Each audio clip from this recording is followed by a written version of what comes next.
such a nice series here, and I heard about it long before it had come.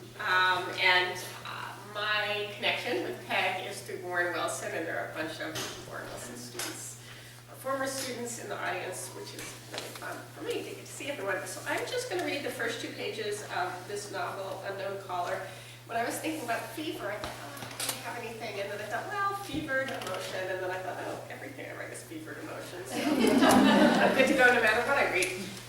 So this is the first chapter of the novel, and the first 2 pages, and it's called May 9th. It's 2 in the morning when the phone rings. Damn, Joel says.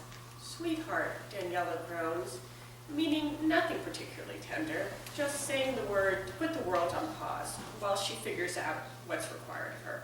I'll get it, she adds, though there's really no point. The call isn't for her. In normal families, a late-night call means only one thing: tragedy.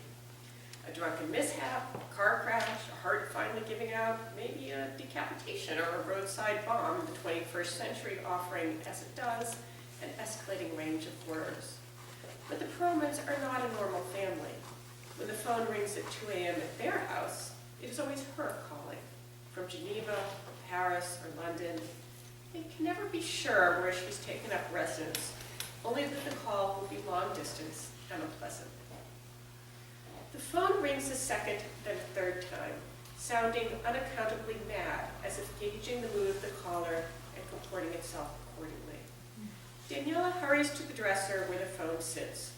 She means to catch it before Ben wakes, though one more ring and the machine will pick up and there will be a fuzzy recording intoning, "Elvis has left the building.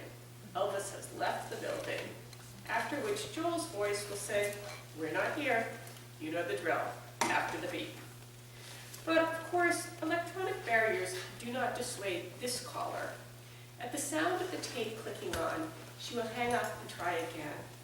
If Daniela and Joel simply unplug the phone, which they're disinclined to do, since what if someone truly needs them, the woman will ring Joel at work tomorrow, and there he doesn't have the luxury of failing to answer.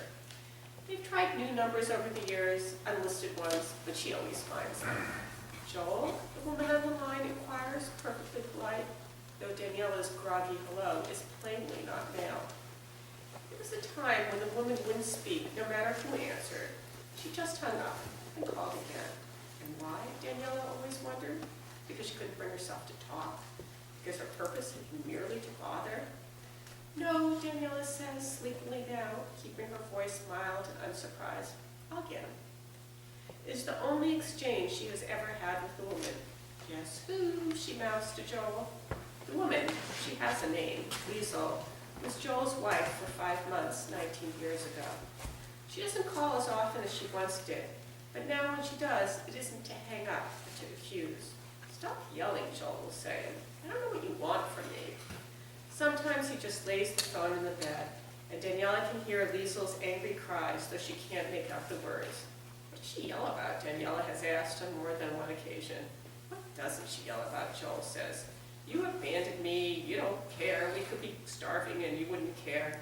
He shrugs, defeated, and maybe just slightly amused. The whole thing is ridiculous. I'm just going to jump ahead and read one more paragraph. This couple routinely get these messages from, these phone calls from Joel's ex-wife, and yet this one time something happens that has not happened before.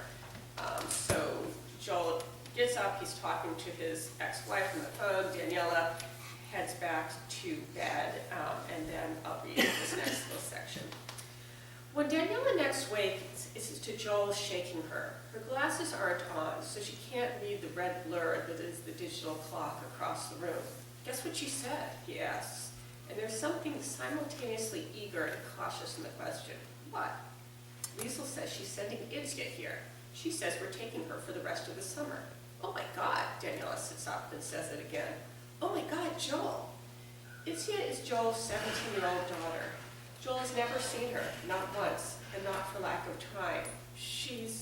But before Daniela can formulate her question, Joel says, "She's coming next Friday, flying into Boston. Liesel's already bought a ticket."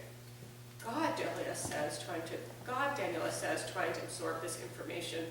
Well, wait, why now? What did she say? She doesn't say, she just says she's coming. What are you gonna do? I'm not gonna let her go back. That's what I'm gonna do. She gets here and I'm gonna keep her here, save her from that lunatic.